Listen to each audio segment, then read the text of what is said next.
We're in Daf Samach Zayin with Beis Perek Shvi in Maseches Gittin Bavli. Misha Ochazei Kurdiokus. Rashi explains there's a certain demon whose name is Kurdiokus. That when you drink a lot of wine, you go crazy. You get like possessed by a spirit. Tomer Kisvu get liishti, and he said, write a get for my wife. He didn't say anything. Rashi Taisu says, even if he said kisvu and tnu, like Imam said everything, it's nothing. How do we know if he's possessed by a demon? I don't know. I guess they had a way of knowing. I'm not sure.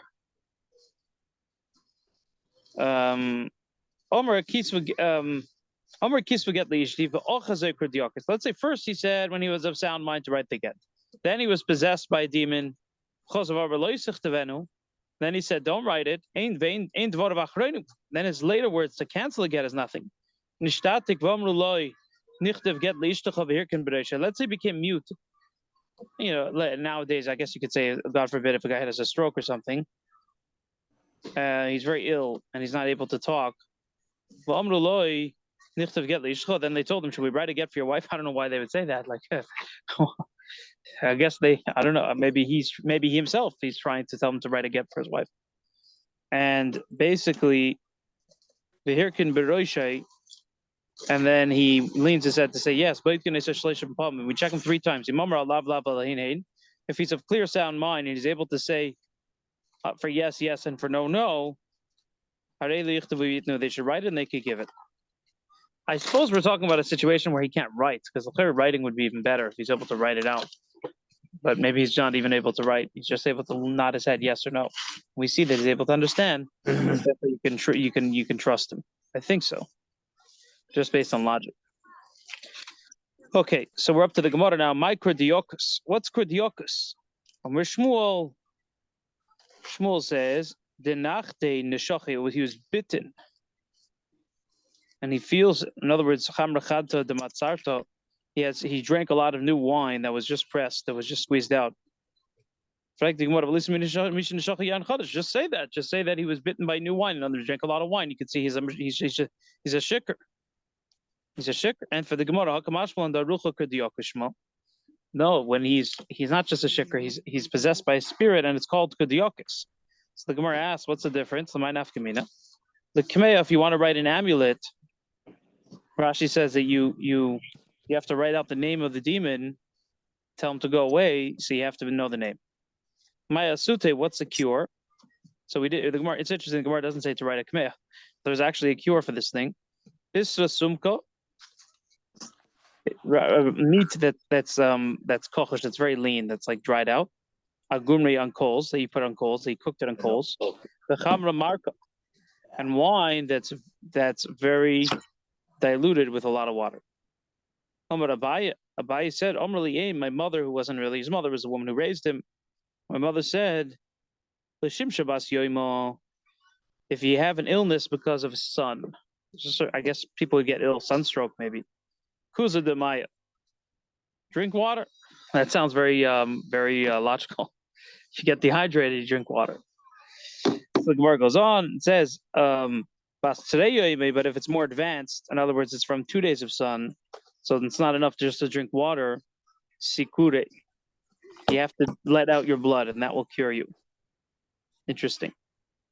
I wonder what modern medicine says about that.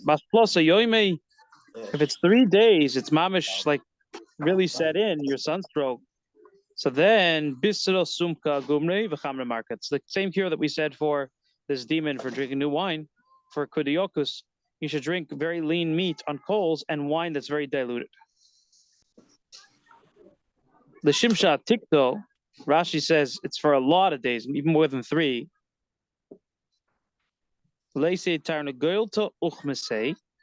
Bring a black chicken rooster. You rip it up horizontally and vertically. You have to make sure that his head is bald. Shave the middle of his head, of the ill person. You might think you shave the chicken's head. No, you shave the ill person's head. And the loisvei love it. You put this chicken on him by the cuts where you cut the horizontal vertical.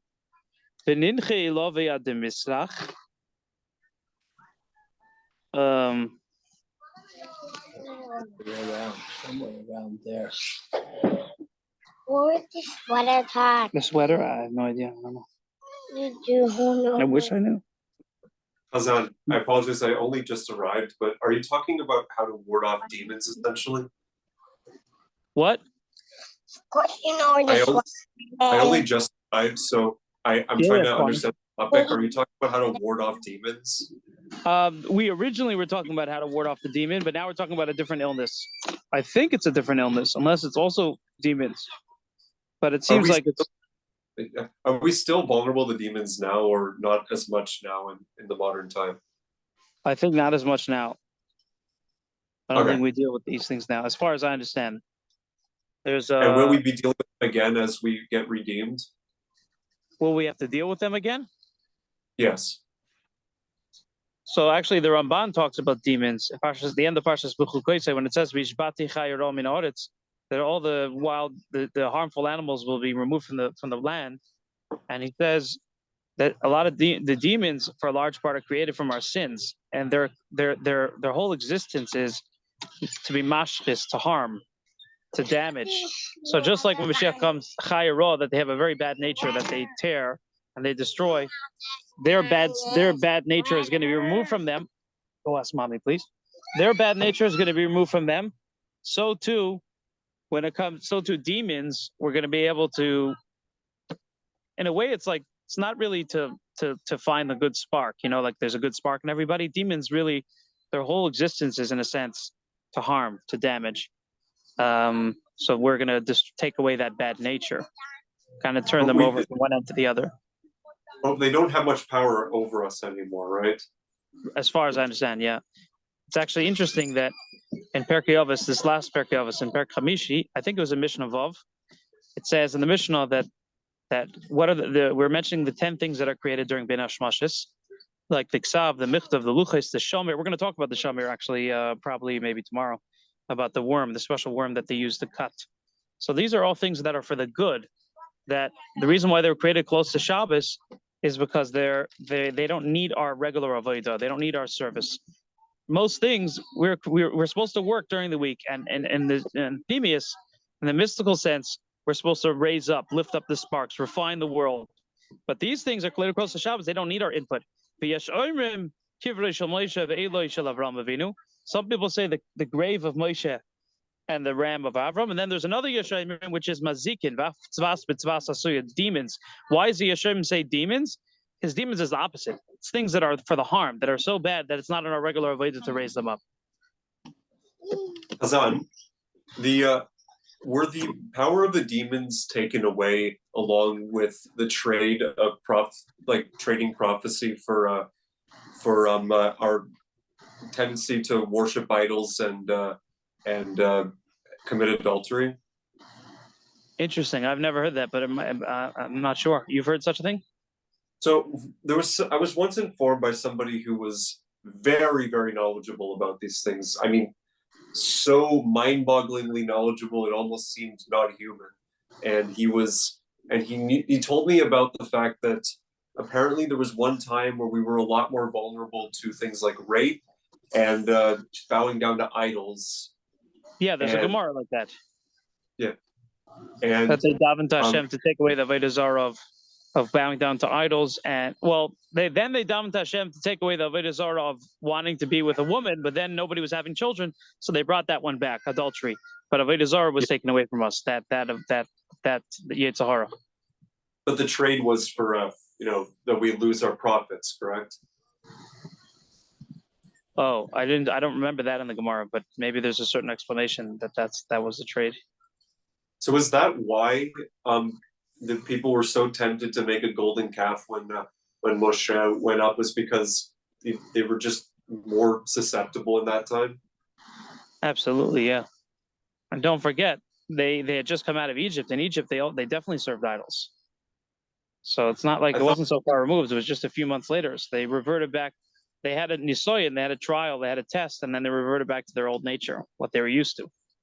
I didn't realize that the Hebrews were giving into that. I thought they were resisting for the most part.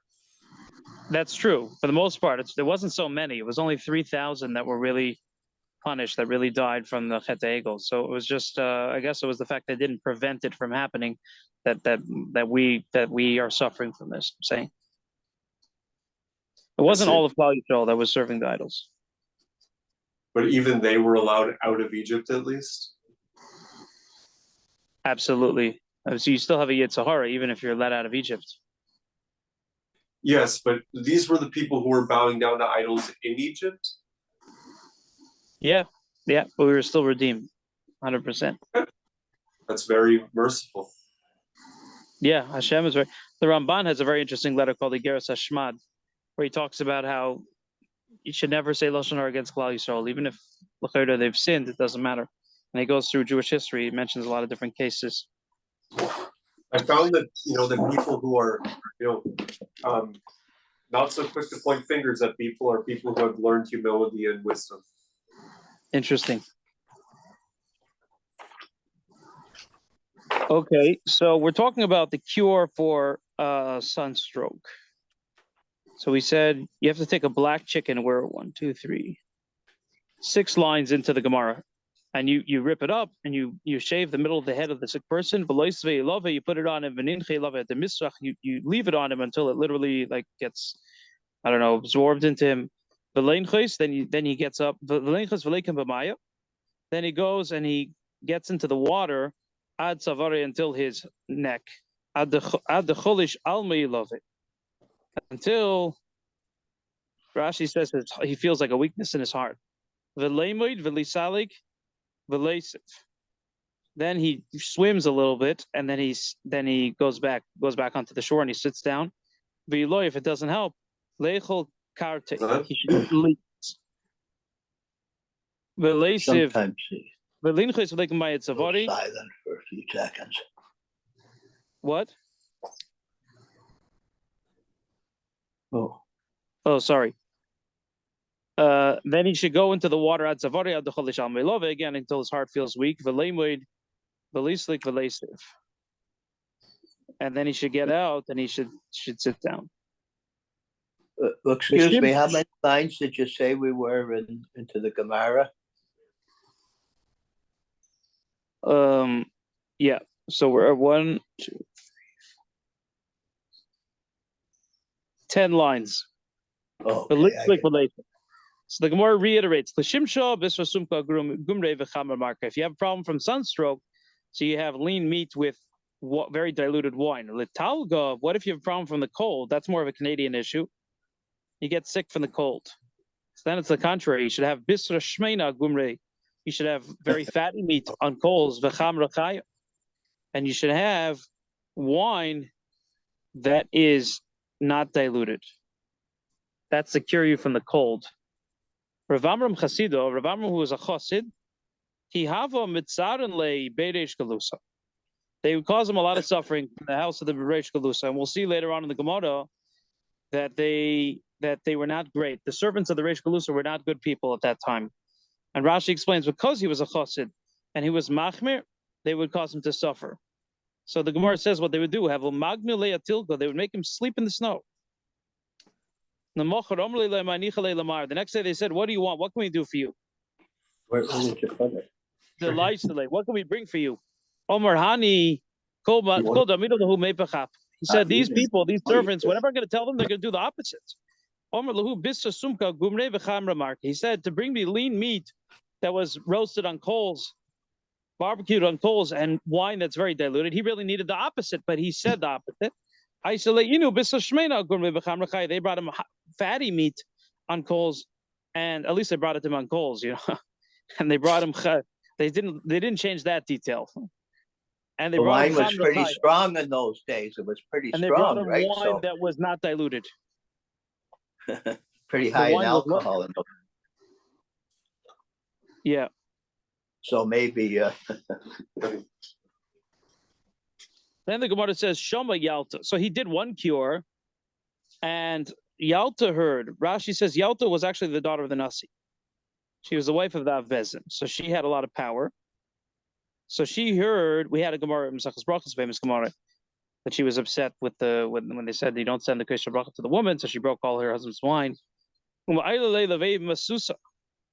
She brought him into the bathhouse to help him because he was sick from the snow, So she helped him even more. She brought him into the bathhouse. Until the water of the bathhouse turned red, says Rashi, because of the wine and the meat that he had. So it turned red from his sweat. Wow. Red from his sweat? How's that? How is that possible? Yeah, what's going on? What? Ask the doctor. Yeah, we have to ask the doctor. Yeah, Okay. your father. Doctor, what is red sweat?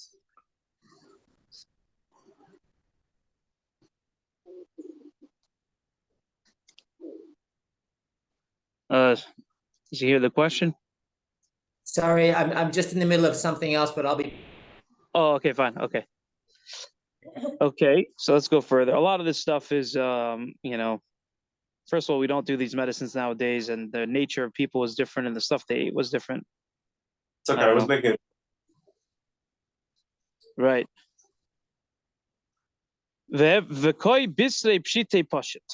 His skin from this treatment had white spots. So it wasn't so simple that they really caused him a lot of suffering, the servants of the Reish Galusa. For him the cure was very painful. Rav Yosef asik b'reichaya. Rav Yosef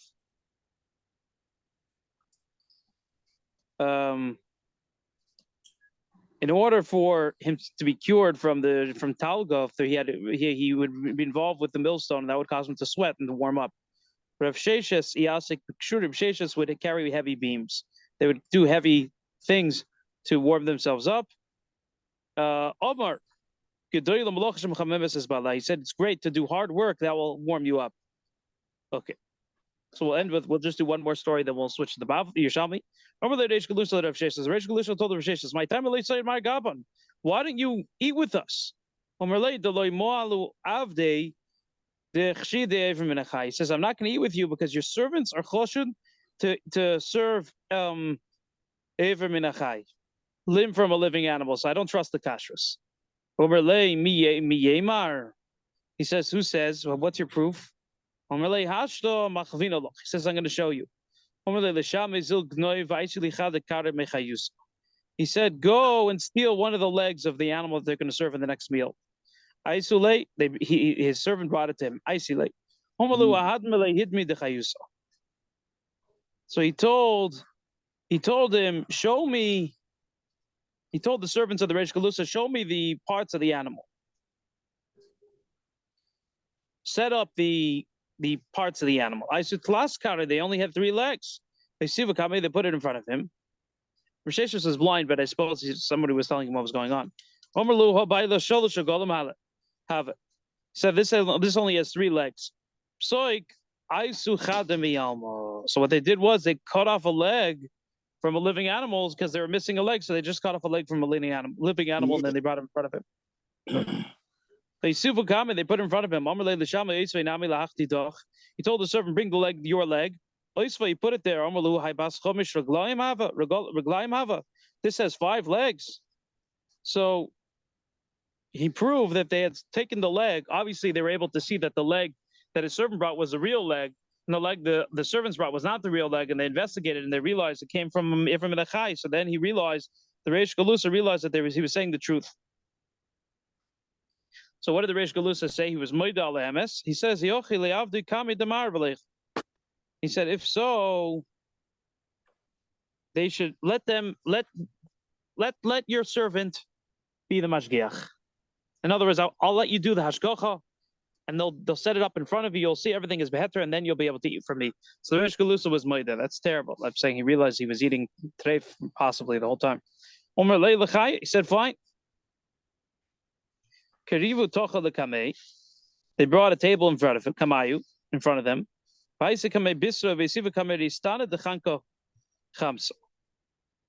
brought in front of him. It was a certain small bone which was on the thigh that a person can easily choke with it, and they wanted Rav Sheshes to choke. They're very upset, I guess, that he uncovered their treachery about kashrus. So they wanted to kill him by choking him. Rashi says because he was blind, he wouldn't be able to see the bone. But obviously, blind people have other ways, so he's able to feel it. Gashishe, he felt it, and he realized that there was a bone there. Then he took it and he wrapped it in his sudar. Toysu says the reason why that's a scarf, right? That's the way they translate it here. His scarf. Oh, yeah, sorry, his scarf. Toysu says the reason why he did this is because he realized it had the taste of leprosy. So he didn't want to eat the meat. They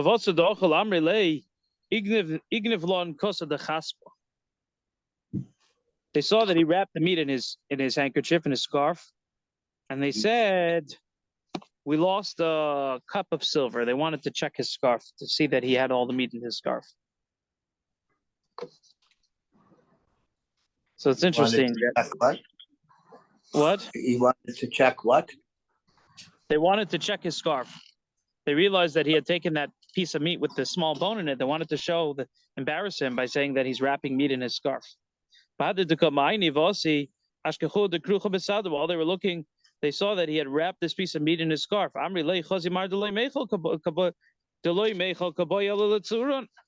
We saw clearly that he's not coming to eat. He's just trying to cause us tsar.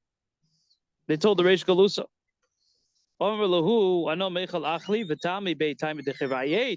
But I tasted the tam of tzara, so that's why I wrapped it up.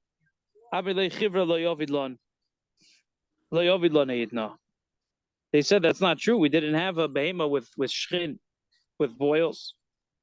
Sorry, guys, where are you? I'm so sorry. I was just involved in something. Oh yeah, sure, no problem. We're on Daf Samaches, Omen Aleph. 1, 2, 3, 4, 5, 6 lines on the top. So we're talking about how Rav Sheshes was dealing with the Reish Galusa and his servants who were terrible people. We already spoke about how they caused suffering to Rav Amram Chasido, and now they're claiming he's not eating. They tried to kill him with a piece of meat, and he wrapped it in his scarf. So they found it. They said, "What's going on?" He says, "I found that it had tzaras. I tasted it had tzaras. That's why I wrapped it up." So they said it's not true. There's no tzaras. There was no shchin. Rashi says actually shchin, boils. Check in the skin. In the skin of the kafa yerach, of the thigh, that was a piece of meat that he got. If it's black on a white animal or white on a black animal, that shows that it's ill, and you shouldn't eat such things.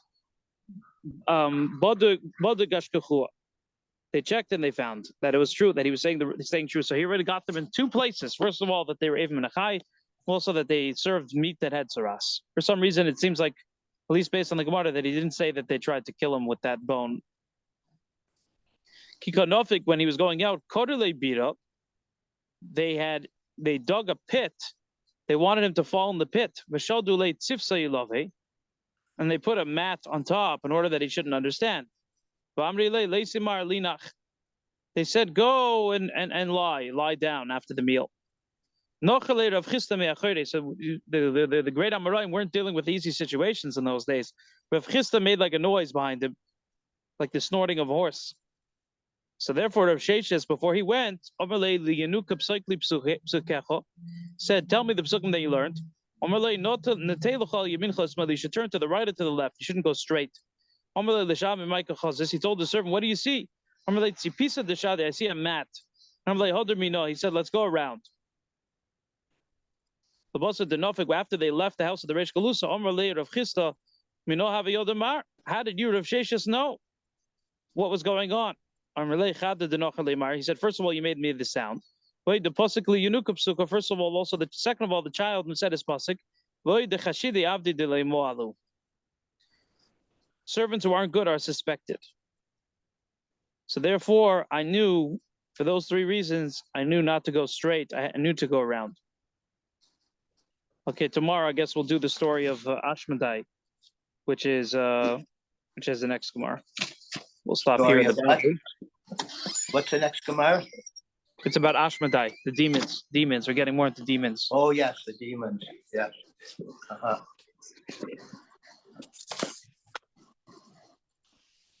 We're on in the Yerushalmi, Daf Chav Tes. Halacha. No. I'll be right there. I'm sorry. We're on Halacha Zayin, Daf Lamed. We're on Daf Lamed, Halacha Zayin. Off outside.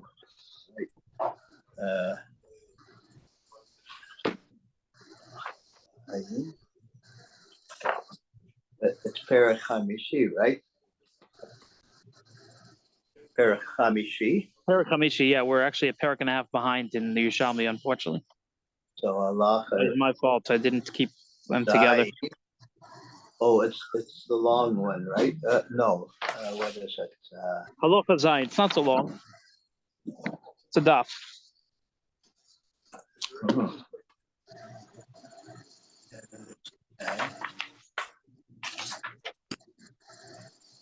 Oh yes. How many lines? Oh, you can't tell me that. How does it start? Halacha Zayin, the Mishnah.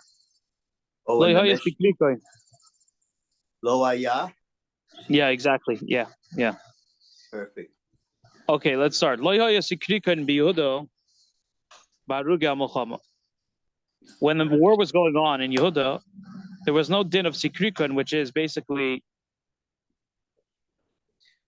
if a guy would take away property from somebody because he was a murderer, so you give him your property to save your life.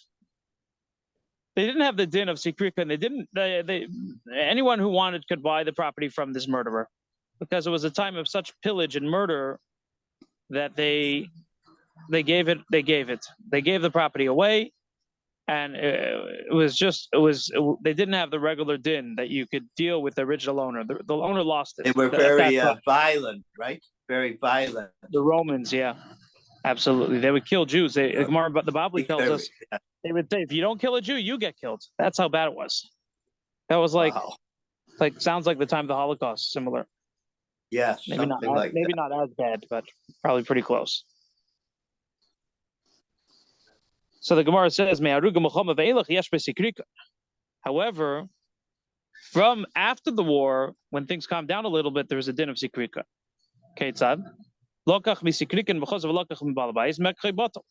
If you bought from a sikrikon and then you bought again from the balabais, it's canceled.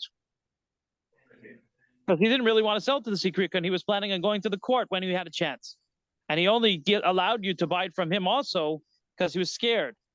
However, if you first bought it from the balabais and then you bought it from the sikrikon, then it's allowed. If you did it the other order. Because there was no reason for him to agree. Because the sikrikon didn't sell it yet. Similarly, what war was this, David? What war was this? It was mainly it wasn't only, it could be at any time, but it was mainly, we were talking about the war of the destruction of the Beis Hamikdash. Oh, so the war against the Jews. Actually, the Gemara over there in the Bavli talks about a lot of wars. It talks about Har HaMelech, it talks about Beitar, it talks about the destruction of the Beis Hamikdash. It talks about different times of terrible destruction. Just the frame of reference, you're buying something twice? How's this working? So you want to make sure that the sale is valid also from the original owner. So you pay him whatever he wants to get. Obviously, he's not going to charge you the full price, but you're paying him to not cause you any trouble later on. And then he goes and he says, oh, I was coerced into it. I really want my property back, and so on. So he's allowed to do that. Because it's a sikrikon. And then we said, if you bought from the husband the wife's property, she brought into the marriage a certain amount of property, and you bought it from the husband, and then you bought from the wife, it's canceled. But if you first bought it from the wife and then you bought it from the husband, then it's fine. This is the first Mishnah. Bezin Shalach Reimam, and the Yisham will say why. Later Bezin said, Noisan Labailam Revia. Actually, sikrikon, it is a valid sale. The Gemara will tell us, because otherwise, no one's going to buy it from the sikrikon, and they're going to take over the whole Eretz Yisrael. So, because we want it to stay in Jewish hands, I'll cope on him. You're able to buy. A yid is able to buy from the sikrikon, and you pay the original owner a quarter of the value, because that's how much cheaper it's going to be, because the Sikrikin got it for free. It's only if the original owner doesn't have the money. So therefore, a kopanim, it should be in Jewish hands. If they have the money, they come first. Yeshua set up a bezin, and they decided based on a vote that if it was 12 months in the hands of the Sikrikin, then already you could take it. You could buy it, and you pay the original owner a quarter of the value, and that's it, because we want the property to stay in Jewish hands. This is interesting. Yerushalmi says, but Rishon goes to Shmad Yehuda. Why Yehuda? Why are we singling out Yehuda, not the Galil? Because there was specifically a Shmad on Yehuda. Why? That they were killing them. They decreed against their faith. The Gemara explains, the Romans had a Messiah, they had a tradition. Yehuda that Yehuda was the one who killed Esav, because it says your hands are on the neck of your enemies. That's interesting, because I think according to Chazal, it was actually Chushim who was hard of hearing, right? There's a whole medrash, this famous medrash. Chushim was hard of hearing, and Esav was blocking the entrance of the Marzah Machpelah. And they sent Naphtali to bring the documents from Mitzrayim. In the meantime, there was a holdup, and Yaakov wasn't able to be buried. And he said, "What's going on?" And they told him what was going on. So he knocked Esav on the head with his staff, and then Esav's head rolled to Yaakov's feet, and Yaakov smiled. You must have hit Esav pretty hard. I guess so. No. And then Rivka said, "Lama eshkel gam shnechem b'yam echad." Why should I lose both of you? When she told Yaakov to run away, why should I lose both of you on the same day? Really, she did lose both of them sort of on the same day, because when they were both buried on the same day, at least. That's that medrash. But I guess the Romans had a tradition that it was Yehuda who killed him. Yehuda was the one who killed Esav. So they went after the area of Yehuda more than any other place. They were killing them more than anywhere else. They would go and they enslaved them. They would take their fields and sell them to others. And the Balabatim would go, the original owners would take it back. And then basically there was a problem, because nobody wanted to buy from the Sikrikon, so they would take over the whole Eretz Yisrael. So they stopped buying. Therefore they said, there's no Sikrikon in Yehuda. Is that where Yerushalmi is, in Yehuda? Yehuda's territory? I actually, I'm sorry, I actually made a mistake. I said, I said this explanation for Mishnah Choroina. Actually, this is explanation for the reason why Barug and Muhammad there was no Sikrikon. There was no Sikrikon because otherwise nobody's going to buy it from them. They took everything and nobody's going to buy it from them. So they decided there's no Sikrikon in Yehuda. Even though we said that a person is Goymer or Makna when he's in fear of losing his life, I guess Sof Kosof Sai V. The other reason, maybe there's another reason. Sorry, what was your question? Oh, my question is Yerushalayim and Shevet Yehuda? Yeah, Yerushalayim is Shevet Yehuda. Oh, okay. So yeah, that's no secreting there. So when they're making that decree, there's no secreting. They're saying as if there's no secreting. I mean, there were them, but they're saying what we're going to say as if they don't exist. So there's no din secretin. You're allowed to buy from them, and you don't have to worry about the original owners. Yeah. So the Tosefta says, this is only Barug Muhammad or Lifnei Muhammad, Barug Shenegam Muhammad Vehelach Yeshmem Mishim Sikrikan. But from the war on, it has a din of Sikrikan, at least until the Mishnah Choreno. I guess originally Barug Muhammad, you didn't even have to pay the original owners a quarter. Eventually, you had to pay at least a quarter. Why before the war is it like during the war? We should say before the war is like after the war. That it has a din of Sikrikan. Tiftar Shabbat Sikrikan v'goz of Chomos. Let's say, says the Yerushalmi, Sikrikan came and he stole. And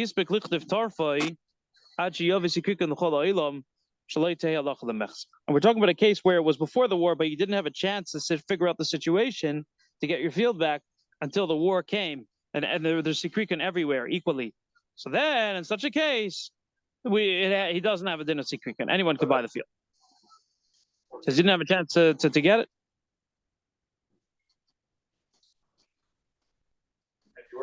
You're going to say this guy's a din Sikrikon, the other people don't.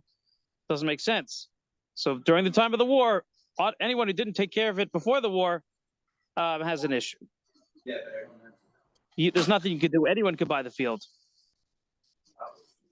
Says the Gemara, Galil always has this din of Sikrikon, which means that you have to deal with the original owners, which means the original owners get their field back no matter what. Until the Mishnah Achrona, which is they don't get their field back, but they get a quarter of the value.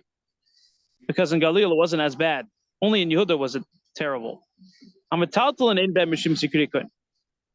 Movable objects don't have a din Sikrikon. There's a din of Yush by movable objects. So if you buy it from a Sikrikon, from a Roman, you get to keep it.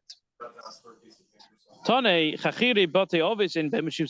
say you're a choicher, which means that you're the one who is working the field, and you would pay a certain amount of wheat every single year to the owner, to the real owner, and then you did this for generations, but the office, and then a guy took it away. You don't have any time on a guy. Anyone, if a guy buys it from this Roman, you can't come and say, "Oh, I was the choicher for many generations. I want the field back." And if a guy took it away because of a debt or because of anparos, because he's a thief, this is the opposite. This is actually interesting. This is the exact opposite. This is that you cannot buy it from the guy who took it because of the debt or because he stole it, and pay the original owners a quarter. Rather, it doesn't have the din of Sikrikon. It's like the guy mama stole it. You can't. It has to go to the original owner. It goes to the original owner. Similar to the original pshat on Baruga Muhammad. Baruga Muhammad. Baruga Muhammad lo yayi Sikrikon. Says the Gemara, on Paris, by the Anparis, you actually wait 12 months. If a guy steals it, you wait 12 months. You give him 12 months. So it's very interesting that first we say there's no Sikrikon. In other words, that he gets it back. The original owners get it back. Then we say you wait 12 months, which actually is the din of Sikrikon, that you also wait 12 months. But I suppose the din is, so what happens after 12 months? For the first 12 months, if you buy it, it goes back to the original owners for free. It's your problem that you bought it from him. After 12 months, you could already buy it, and you could, I suppose, maybe you give a little bit of the money. No, it seems like you could just buy it. I'm not sure. Maybe you have to give a review. It's not clear if you have to give a quarter or not. You make an announcement after 12 months for 4 weeks. Maybe the owners will come. And then afterwards, according to the Pnei Moshe, at least, it does have the din of Sikrikon, which means that you have to give a quarter to the original owner. So he says afterwards it does have. Okay, so the Gemara now is going on Chakire Bati Office. When we said that if somebody's he's working the field and he's paying a certain amount of wheat to the owner, Pasar lo train pasin. We can explain it with two explanations. Nosava min chakor, the v'yeva la chakor, also by mitreif. Let's say that Sikrikon gave it to another chaycher, another sharecropper, and the original sharecropper came and he wants to take it away. You're just a sharecropper. I mean, an artist is really a sharecropper. Here, a chaycher, I don't know exactly what the word would be. He's like a kablan that he's giving a certain amount of wheat. Shavoik liyumatat gozi gozi. Leave it in my hands. Whatever you took until now, you could keep. But now you don't have any claim on it. Let's say now is another case. Let's say he took it from the balabais and he gave it over to the chaycher. Also, boy mitzvah, and then he came and he wanted the original owner wanted to take it away. What help? What benefit do you have? You're going to take it from me. The guy will just take it right back from you. Whatever I'm able to give you, I'll give you. That's what he tells the original owner. Interesting. I guess that's the right thing to do. Until now, we're talking about the husband and wife if it was two separate shtaris. If it was one shtar of Zayd of Rabbi Lane, Rabila today unamri kolshikin miklebat. How much more so it's canceled if it's on the same star that the husband signed, then the wife signs. For sure it's batal. For sure she's going to want to honor her husband.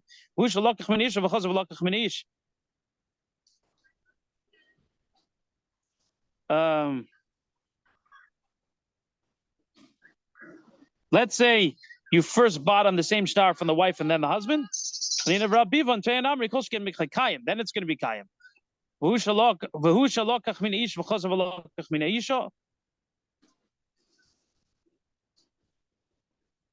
our Mishnah, we're talking about when we say mikri batos, if you first bought from the husband and then the wife.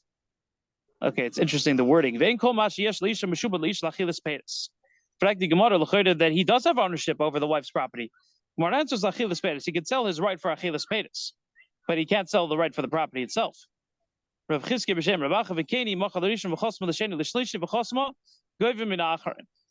say we sold to the first, second, and third her property, and we're talking about property that's supposed to go for her ksuba. She'll take from the third. If it's not enough, you take from the second, then from the first. This is the property for ksuba. But if it's from her nichsim malug, it's not for ksuba. It's her own property. She takes whatever she wants. It's not. There's no order. Let's say they say in our Mishnah, we said if they say we had the money, we want to take it, and the buyer said you didn't have the money. So we're talking about the secret going. Somebody bought the field. A few months later, the original owners are coming and say, we wanted to buy it and you took it from our hands. And they say you didn't have the money. So who do we believe? If they have the money now, we believe that they have money before, because the field always is in the chazaka of the original owners. You have to have proof if you want to take it away from your friend. Rav says, I was from the Mishnah Shnia when they said you pay a quarter, and it's a quarter, which is really a 20%.